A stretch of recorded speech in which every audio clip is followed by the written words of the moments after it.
इतिहासकार और शोधकर्ता वसीम अहमद सईद अपने शोध काला पानी 1857 के गुमनाम स्वतंत्रता सेनानी में लिखते हैं, अंग्रेजों ने यहाँ अपना परचम लहराने के अलावा कैदियों की बस्ती और उपनिवेश बनाने के लिए सन 1790 में पहली कोशिश की जो विफल हो गई।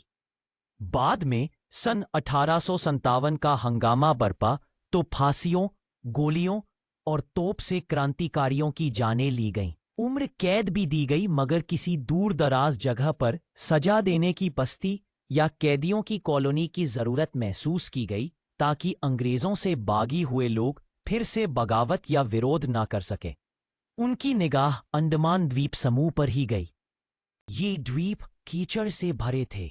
यहाँ मच्छर, खतरनाक सांप, बिच्छुओं और जोकों और अनगिनत प्रकार के जहरीले कीड़ों की भरमार थी।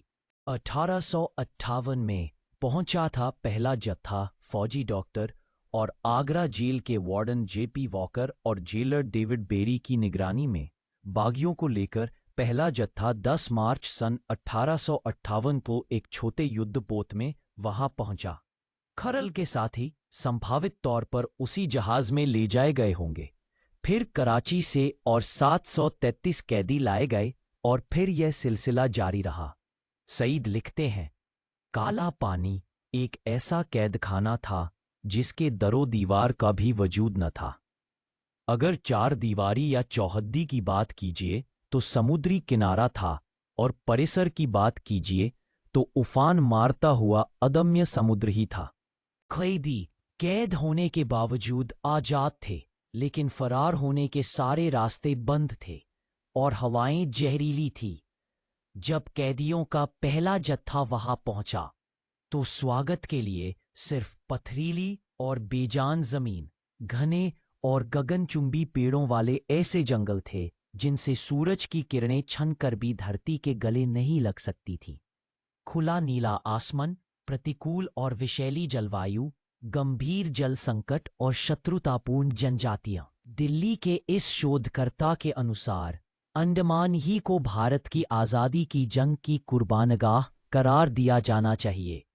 फिरंगियों, उनके पदाधिकारी, कर्मचारी और अमले के दूसरे लोगों के लिए तो तंबू गाड़ दिए गए, लेकिन कैदियों को झुग्गी, झोंपड़ियां और अस्तबल जैसी जगह भी बहुत बाद नसीब हो सकी। वहां न कोई फर्श था, न रहने के लिए बुनियादी जरूरतों का कोई सामान। नारकीय हालात झोंपड़ियों का यह हाल था कि बारिश के दौरान अंदर और बाहर एक जैसा हाल होता था।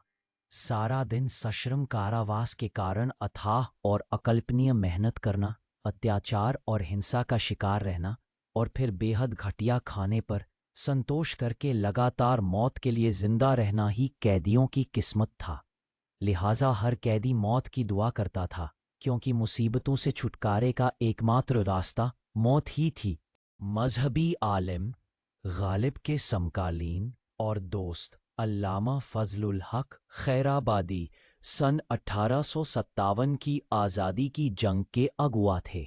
लेखक साकिब सलीम के अनुसार उन्होंने अंग्रेज़ों के खिलाफ जामा जिंदगी का दरिया पार, काला पानी और सारी संपत्ति जब्त करने की सजा सुनाई गई। खैराबादी ने अपनी किताब अस-सूरत तल हिंदिया में कैद के हालात लिखे हैं। नीचे दिए गए कुछ वाक्य उसी किताब से अनुदित हैं। हर कोठरी पर छप्पर था जिसमें दुख और रोग भरे थे।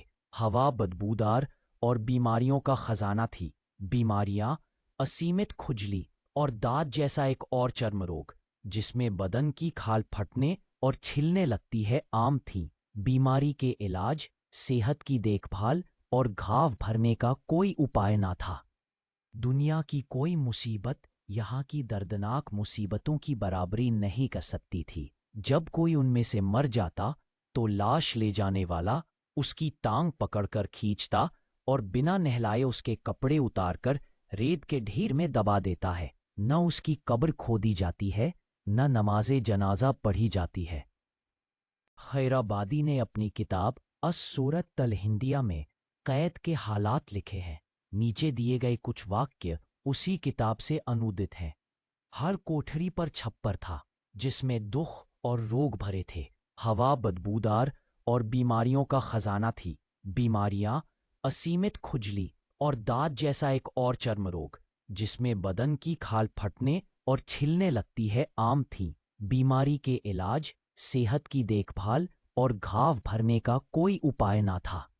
दुनिया की कोई मुसीबत यहाँ की दर्दनाक मुसीबतों की बराबरी नहीं कर सकती थी। जब कोई उनमें से मर जाता तो लाश ले जाने वाला उसकी टांग पकड़कर खींचता और बिना नहलाए उसके कपड़े उतारकर रेत के ढेर में दबा देता है। न उसकी कब्र खोदी जाती है, न नमाज़े जनाजा पढ़ी जाती है।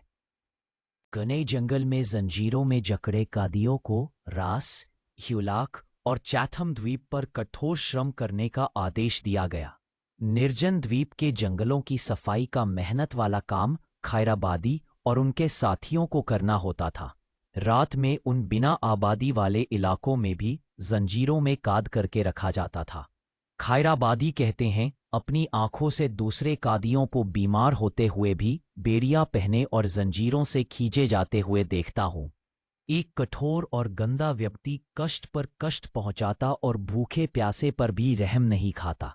सुबह और शाम इस तरह बसर होती है कि पूरा शरीर घावों से छलनी बन चुका है। आत्मा को घुला देने वाले दर्द और तकलीफ के साथ घाव बढ़ते रहते हैं। वह समय दूर नहीं जब ये फुंसियां मुझे मौत के पास पहुंचा दे। महिला कैदी और शादी जाफर थानेसरी हरियाणा के इलाके थानेसर से थे। पहले सजाए मौत और फिर काला पानी की सजा हुई। अपनी किताब काला पानी अलमारूफ तवारीख अजायब में 11 जनवरी सन 1866 को अंडमान द्वीप समूह के समुद्री किनारे पर पहुंचने का दृश्य कुछ इस प्रकार बताते हैं। दूर से समुद्र के किनारे काले पत्थर ऐसे मालूम होते थे जैसे भैंसों के झुंड पानी में तैर रहे हो। तब तक वह क्षेत्र अपेक्षाकृत साफ हो चुका था। कैदी जंगलों की सफाई के साथ साथ नए पेड़ भी लगा रहे थे। इससे पहले अंग्रेज शासन ने महिला कैदियों को भी वहां भेजना शुरू कर दिया था।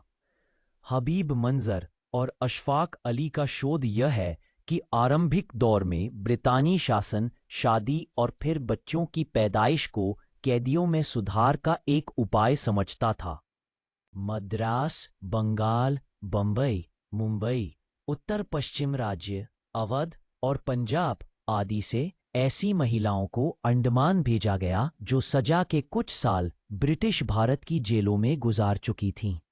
पोर्ट ब्लेयर के अधीक्षक ने भारत सरकार को पत्र लिखा। पोर्ट ब्लेयर में महिला कैदियों की संख्या कम हो रही है और अगर पिछले 3 साल में भेजी जाने वाली संख्या से अधिक महिला बंदियों को न भेजा गया तो न 5 साल की सजा भुगत लेने के बाद उनकी शादी की व्यवस्था जारी रखी जा सकेगी और न काटने बुनने के वो काम हो सकेंगे जिनसे सरकार को बहुत अधिक बचत होती है।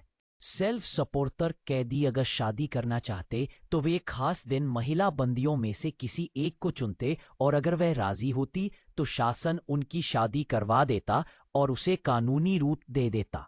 अपना इंतजाम खुद करने वाले जोड़े को एक सेल्फ सपोर्टिंग गांव में रहने को जगह दे दी जाती, लेकिन महिला बंदियों को अंडमान भिजवाने का सिलसिला कुछ ही साल चल सका। सन 1897 में 5047 सेल्फ सपोर्टर में 363 महिलाएं थीं। बीमारी और मौत की दर भी महिलाओं में अधिक थी। टॉनेसरी ने जिन कश्मीरी महिलाओं से शादी की वे बिन ब्याही मां बनने और बच्चे को मारने के जुर्म में सजा पा रही थी। तानेसरी 17 साल 10 महीने के बाद अंडमान से 9 नवंबर सन 1883 को भारत रवाना हुए। वे तब वहीं थे जब सन 1872 में पोर्ट ब्लेयर के दौरे के दौरान viceroy of India Lord Mayo को एक कैदी ने कत्ल कर दिया था।